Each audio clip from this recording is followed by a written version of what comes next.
What's up, crypto fam? Welcome back to another R Bitcoin. As always, links are in the description, and if you do enjoy this content, consider subscribing because we upload 4 or 5 videos a week. With that, I'm Bitcoin Jake09, and let's go ahead and jump right into it.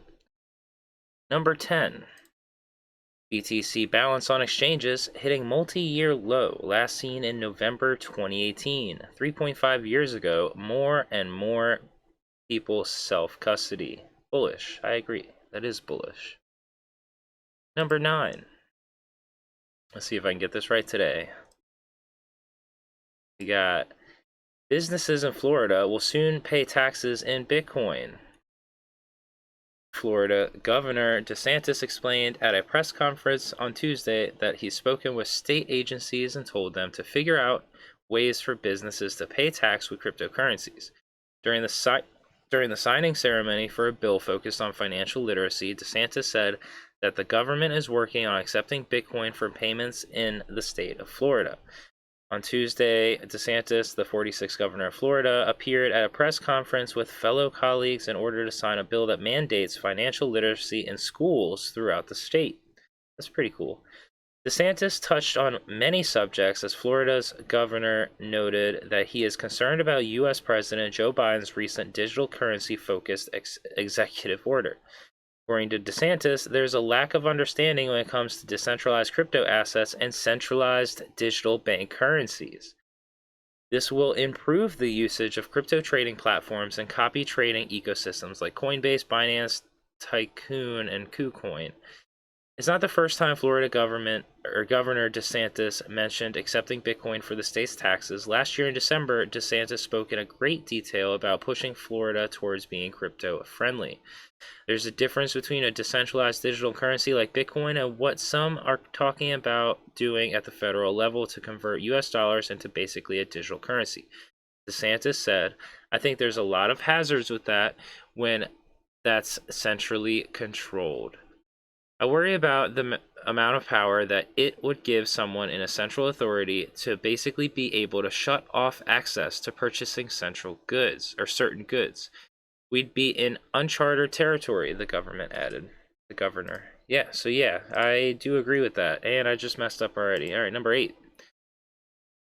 Bitcoin energy consumption thoroughly debunked point by point. 7th grade reading level. This one's for you, Elizabeth Warren. All right, and then you got bitrar.com article there. TLDR, the energy consumption of Bitcoin is less than 0.1% of all the energy consumed in the world annually.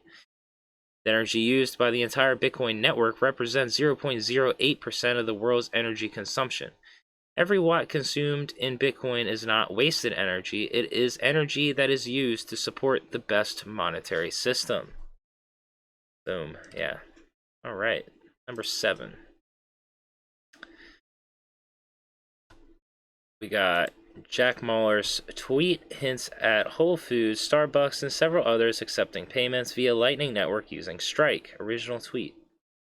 Image shows Whole Foods, Starbucks, Best Buy, Target, CVS, etc. Interesting. Well, there's Cash App, though, also, so maybe it's something to do with Cash App. The tweet says the following: when Bitcoin as the monetary network, the financial system will be cheaper, faster, more innovative, and more inclusive. 2 weeks. Possibly this will be announced during Bitcoin conference. Huh. That could be interesting. Oh, I'm messing up again. Number 6. We got Finance Minister of India basically admits the government wants a cut. There's absolutely no regulation or no confirmation on a legal status of Bitcoin. One aspect which was raised was government is giving a mixed signal. There doesn't seem to be a This clarity. is sped up. And, why is this sped up? Quite a lot of members, Supriya Sule ji raised it,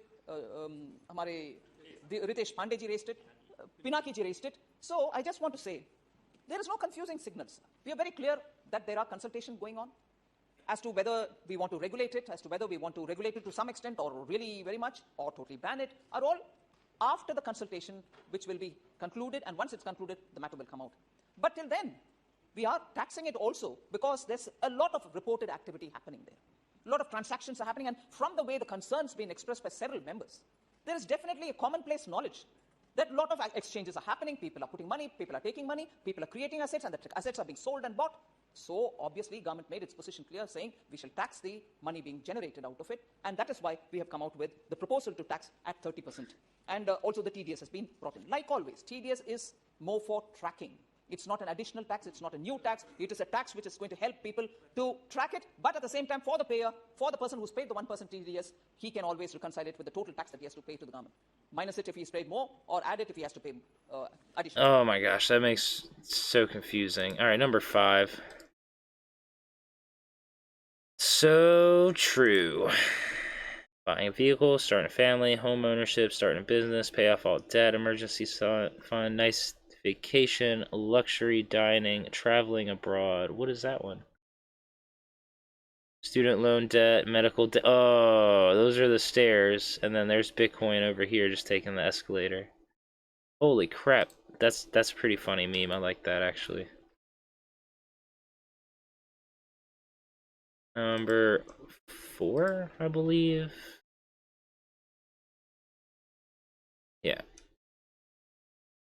Bitcoin is for enemies, but will achieve the same goal in whatever it invests. Okay, so we got Bitcoin, Russia. Avoid sanctions, economic freedom. Okay. That's alright, I guess. Number 3. We got... And so it begins. Prepare for battle, ladies and gents. A Coinbase user in Canada sent me this. So it begins. Next on the menu, disabling withdrawals to crypto wallets. The Canadian government wants to trap crypto into their financial panopticon. Go bankless while you can. Coinbase. Dear customers, starting on April 4th, Coinbase will introduce some changes required by Canadian regulations. Specifically, when you send crypto to another financial entity or money service business, such as another cryptocurrency exchange, and the transaction is 100 Canadian dollars or more, we are legally required to ask you information about the receipt of the transaction, their name and address. Holy crap. Yeah, screw that. Wow. What am I on? Number 2? I don't even know anymore. Yeah, alright. So we see on clouds what most want Bitcoin. They say we see on clouds what we most want. What do you see, babe? I see us together forever. Aww. And what he actually sees, $100,000 Bitcoin. And that's not even, that's gonna be on the low end, like. Oh, wait. That's not what I want. Number 1. We got misleading, explaining Bitcoin at $100 to a near empty room in 2013. The topic I want to talk about today is Bitcoin neutrality. Andreas Antonopoulos. Nice. Bitcoin neutrality. What does Bitcoin neutrality mean? Neutrality in Bitcoin means being able to adopt Bitcoin in any culture, any language, any religion, any geography, but also any political or economic system. So Bitcoin neutrality is about making Bitcoin a standard that is independent of your desires and expectations. This isn't a I love that, like, currency even though there was like 2 people that he it's a saw in the communist crowd, currency. he's still doing It's this a for those currency. 2 people. And it can be applied to any political system, whether it is the political system you like or not. It's a neutral currency.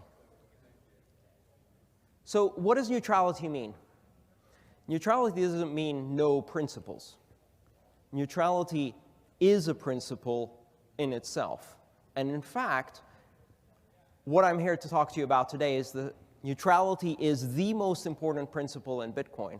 And most of the other great things I was derive explaining from something that. similar to that to my boss today, actually. If you want to really understand how neutrality will affect Bitcoin in the future, we need to look at what has happened with the internet and TCP/IP in terms of neutrality. On the internet, anyone can publish with the same voice that Time Warner and CBS and ABC and CNN have.